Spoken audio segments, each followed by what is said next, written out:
مولا حسین نے بتایا کہ نماز ہمارے لیے کتنی کی اہم ہے کہ سجدے میں سر کٹا دیا صرف نماز بچانے کی خاطر، اللہ کی نماز کو قائم رکھنے کی خاطر۔ اسی طرح سے مولا علی نے بھی سجدے میں سر کٹایا، یعنی کہ انہوں نے بھی بتایا کہ نماز کتنی کے اہم ہے۔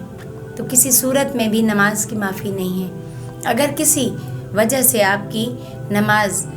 چھوٹ جاتی ہے تو آپ اسے قضا ادا کرو گے۔ اسی طرح سے مولا علی سے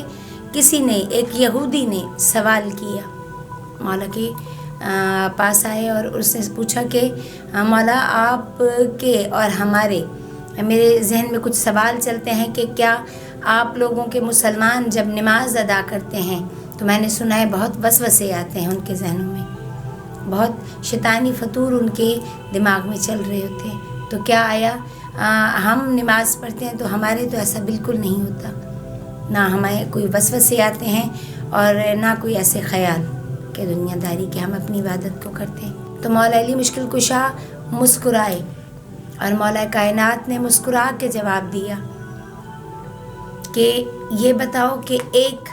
گھر غریب کا ہے اور ایک امیر کی، تو دونوں میں سے چور کس گھر میں جائے گا؟ تو یہودی نے جواب دیا کہ یقیناً امیر کے گھر میں جائے گا، غریب کے گھر جا کے اسے کیا ملنا ہے۔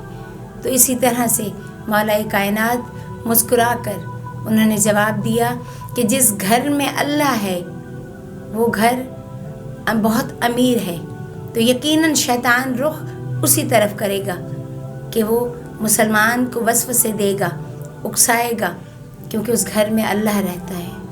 اور جس گھر میں خدا تعالیٰ ہے ہی نہیں تو تمہیں اس میں کیا وہ آ کے وسوسے دے گا اور تمہیں کیا بہکائے گا۔ تو قصہ مختصر ہمیں اپنے خواہشات، اپنی سوچوں کو بھی پاک کرنا، اور یہ حقیقت ہے کہ پروردگار اور شیطان کا، یعنی جب یہ چیز آ جا رہی ہوتی ہے کہ ہمارے ذہن میں جب ہم نماز عبادت کرتے ہیں تو سب سے پہلے استغفار کی نماز، میں نے جیسے پچھلے دنوں میں ایک نماز کا بھی طریقہ بتایا کہ آپ استغفار کثرت سے پڑھا بھی کریں، نماز بھی ضرور ادا کیا کریں، کم سے کم مہینے میں 1 مرتبہ، 15 دن میں 1 مرتبہ ضرور ادا کیا کریں کہ ہمیں وسوسوں، گناہوں سے استغفار بچاتا ہے۔ شکر ادا کیا کریں، شکر کی تسبیح کیا کریں کہ پروردگار نے ہمیں ہر نعمت کا اپنا شکر ادا کیا کہ پروردگار نے آپ کو زندگی دی، پروردگار نے آپ کو اولاد دیا، پروردگار نے آپ کو ایک اچھا شوہر دیا، پروردگار نے آپ کو ایک اچھی بیوی دی، پروردگار نے آپ کو اچھے بہن بھائی دیے۔ یہ وہ نعمتیں کہ لوگ بعض ترستے ہیں اس چیز کے لیے کہ جن کے پاس اولاد نہ ہو، جن کے پاس یہ رشتے نہ ہوں، بالکل اکیلے، تو شکر ادا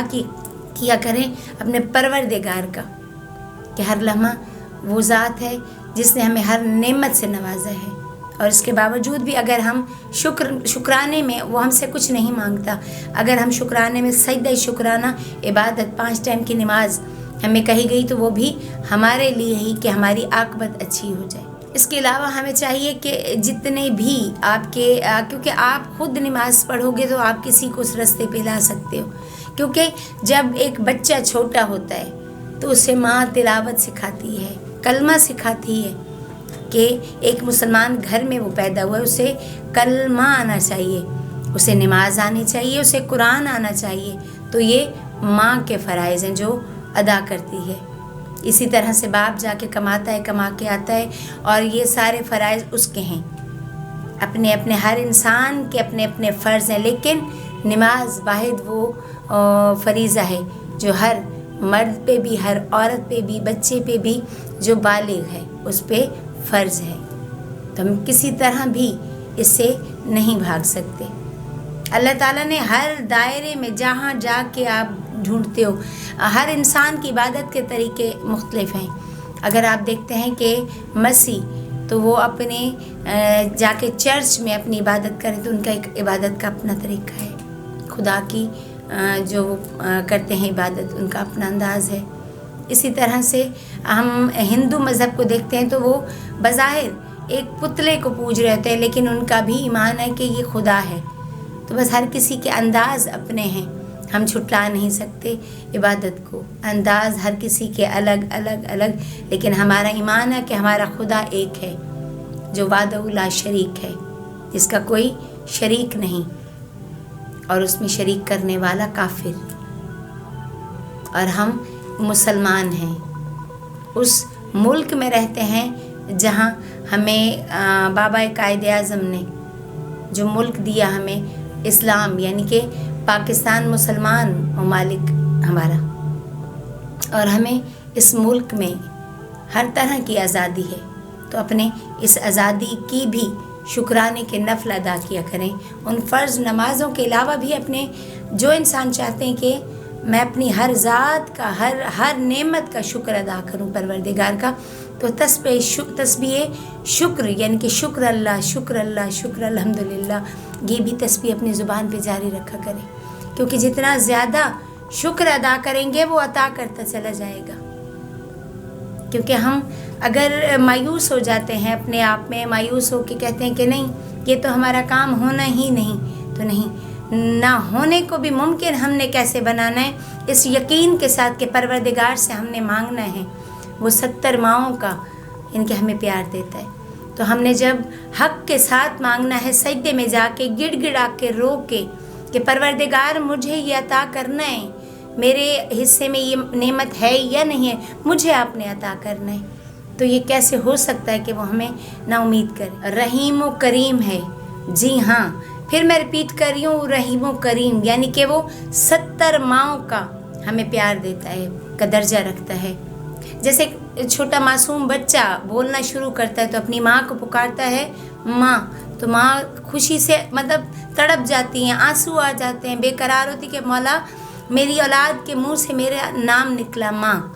تو آپ خود سوچیں کہ ایک ماں کا اتنا بڑا درجہ ہے کہ ماں جو دنیاوی ایک مٹی کا پتلا ہے، اس نے جب یہ اس کے لیے اتنی خوشی کا سبب ہوتا ہے، تو جو 70 ماؤں کا ہمارے لیے پیار رکھتا ہے، 70 ماؤں کا پیار رکھتا ہے، وہ کیسے ہمیں گڑ گڑاتے روتے چھوڑ دے گا؟ وہ ہماری عاجزی سے مانگی دعا کو کبھی رد نہیں کرتا۔ اس کے ساتھ ہی پھر ایک مرتبہ ہمارے چینل ویژن آف اسلام کو دیکھتے رہیں، ہمارے ساتھ جڑے رہیں، کسی قسم کا بھی کوئی مسئلہ ہو ہمارے کمنٹس میں آ کے آپ ہمیں بتا سکتے ہیں، ہماری ٹیم آپ سے رابطہ کرے گی۔ اس کے علاوہ ہمارے پروگرام میں آپ کو اگر کچھ کسی حوالے سے بھی آپ چاہتے ہیں کہ کچھ چینج آئے، کچھ بہتری اور بتانا چاہیں، تو اپنے مشورے سے بھی ہمیں آگاہ کر سکتے ہیں آپ لوگ، کیونکہ آپ ہماری ٹیم کا حصہ ہیں، ہماری فیملی ہیں، آپ لوگوں سے ہی ہم ہیں۔ اس کے ساتھ ہی اجازت دیجیے اپنی میزبان کرن زہرا کو ویژن آف اسلام کے ساتھ۔ اللہ حافظ۔